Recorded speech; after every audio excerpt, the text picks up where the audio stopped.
ক্ষমতা আসার আগে আপনারা বিএনপির নাম বিক্রি করে এখন এদেরকে সাদাবাদ বানিয়ে ফেলতেছেন, এরা তো এদের মানুষের মুখোমুখি করে ফেলতেছেন। হয়েছিল কি মূলত আমি আমার 5 টাকা নিয়ে আমি আসছি কাটতে নামছি, আমার ধরে দেখি যে অনেক ভিড়, এরা সহকারে ড্রেস করে ফেলছে, এখন ড্রেস আছে, ড্রেস দিয়ে একজনের অনুমতি দিয়ে দিচ্ছে, ড্রেস দাও,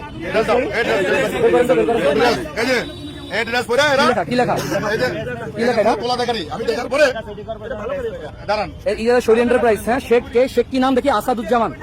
আচ্ছা দাঁড়ান, আমি শেষ করি, দাঁড়ান ভাই। এরপরে নামার পরে আমি আর জিজ্ঞেস করলাম, ভাই আপনার এখানে কি? ভাই আমরা এখান থেকে তোলা দেখো বাস্কে থেকে, কিসের টোল?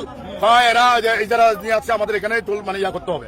আচ্ছা ভাই টোল লইলো তো কাগজ আপনাদের দেখাইবো না, লাস্টে দেখাচ্ছে এখানে তো কাগজ লইলো গুলিস্তানের যেগুলো পার্কিং, তাহলে এখানে তো কোনো কি পার্কিং মিনি বাস, বাস, ট্রাক এগুলার, এখানে তো এই যে রোড তো সাধারণত গরিব তারা চলে যায়। এখন এদেরকে দায়িত্ব দিচ্ছে একজনের টাকা তোলার জন্য, ওই ব্যক্তি উনি জানে আগে দিচ্ছে দায়িত্ব। তখন আমি বলছি দাঁড়ান, তখন বলছি কিসের দায়িত্ব, এখানে কোনো টোল হবে না, এখানে কোনো কি হবে না।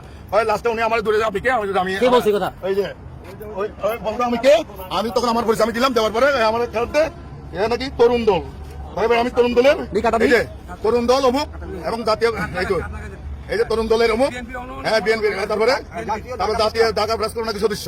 তার ওনারা প্রশ্ন করলাম, ভাই এখনো তো বিএনপি ক্ষমতা আসার আগে যদি আপনারা যদি এরকম পথে সাদাবাজি শুরু করে দেন, তাহলে এরা তো মানে আপনারা এদের ক্ষতি করতেছেন। এবং যেখানে তারেক রহমান বলে মানে একদম নির্দিষ্টভাবে বলা আছে, কোন নামে পার্টির নামে বা কোন দল ইয়ার নামে কোনো সাদাবাজি করা যাবে না, সাদাবাজি হবে না। হ্যাঁ এরপরে আমার ইয়া করার পরে বললাম যে ভাই ঠিক আছে আপনাদেরকে এবারে ওনাকে নিয়ে আসেন, ওরা আসবে না।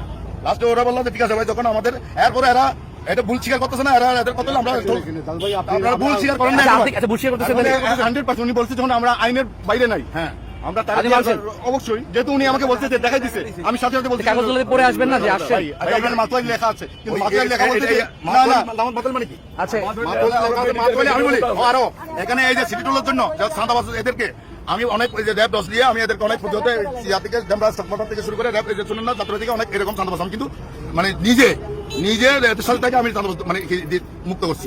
কারণ এই রোডে যদি চাঁদাবাজি হয় তাহলে আমরা এখন 10 টাকা দিয়ে বাসটাকে স্কুল নিয়ে যাই দিতে হবে 20 টাকা, কেন লাগবে? ওরা তো ওদের পকেট থেকে দিব না, দিতে হবে আমাদের। আপনারা ওই যে এখনো নির্বাচিত, এখন সরকার হয় নাই, নির্বাচন হয় নাই, হওয়ার আগে আপনারা পথে গ্রামে ঘরে দোকানে আপনারা আসছেন এখন এই যে নাম দিয়া, এই যে পার্টির নাম দিয়া, বিএনপির নাম দিয়ে আপনারা চাঁদাবাজি করার জন্য। এই যে তরুণ দল তো আমাদের এই যে বাংলাদেশ জাতীয় দল উনি নাকি হ্যাঁ ঢাকা প্রেস ক্লাবের সদস্য, হ্যাঁ চলে গেছে, চলে যাবে। এখন আপনি কি বলবেন? আপনার লোক যারা